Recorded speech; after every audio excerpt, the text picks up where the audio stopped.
kami sa Young Street. Papunta ako sa aking eye doctor's appointment. Again? Ha? Again? Again? Dapat, usually, ay dapat pang balik ko pa ay sa October. Kaso yung mata ko ay sobrang pula. Kaya hindi dapat ipagpaliban. Kailangan makita agad ang specialist. Alam niyo naman ang aking beautiful eyes. Kailangan ng pangangalaga. Dito sayang. Ito pa ang Young Street. Y-O-N-G-E. Yongge, kung tawagin ng aking late tatay. Gayongge. Pero Young Street po ang pinakamahabang street sa North America. Kahit ba sa Amerika, mahaba rin.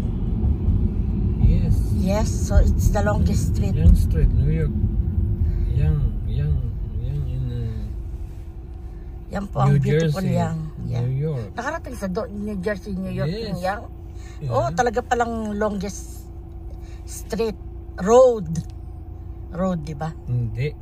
Street? Yes. Oh, Young Street. okay. And dito po ang street ng aking eye doctor. Nasaan yun? Ito? Doon sa kabila. Ito. Hindi, ayan. Hindi, Ayan, may hindi, parking. That's good. Hindi Ayan ako po. pwede dito.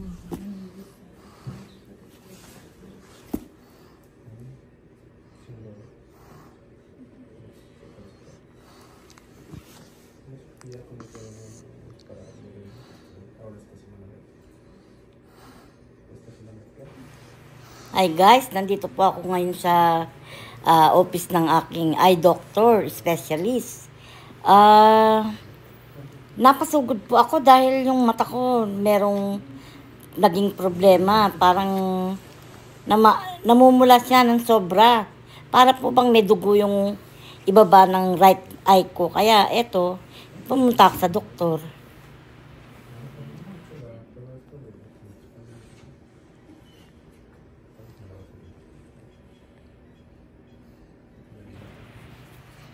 So, ito nga po, nakaupo ako, naghihintay ako patiently sa aking turn. Although, pinapunta ako ng maaga ng sekretary ni doktor, but still, naghihintay ako. Siyempre, meron pong turn na ang bawat tao na pumupunta.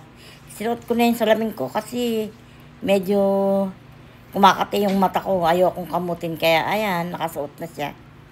Kaya hintay-hintay. Hintay-hintay pag may malaking time sa paghihintay.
Andun parang si Mr. sa labas. Yung kotse niya yan.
Okay. Okay.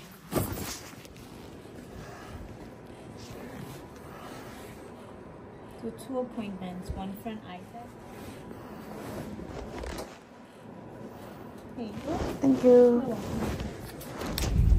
So guys, tapos na po ang aking doctor's appointment. Inaabot ako ng anong oras? Alas 2, alas 11:30.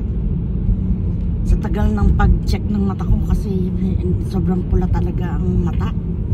Natakot ako eh. Pero okay naman daw. Sabi ng doktor ko, ng specialist, mawawala din daw to. Baka daw natusok ng drops ko or nakamot ko. So mahal, salamat sa paghatid mo sa akin sa doktor at magsundo sa uulitin, mahal ko. I love you. Bye-bye. Bye-bye. Ipin mo. Salamat po. Hanggang sa muli. Ito pang inyong lingkod, Liza Stable. Salamat po sa mga nanonood sa akin dyan, sa mga subscriber at sa mga silent viewers, magandang buhay. Mwah!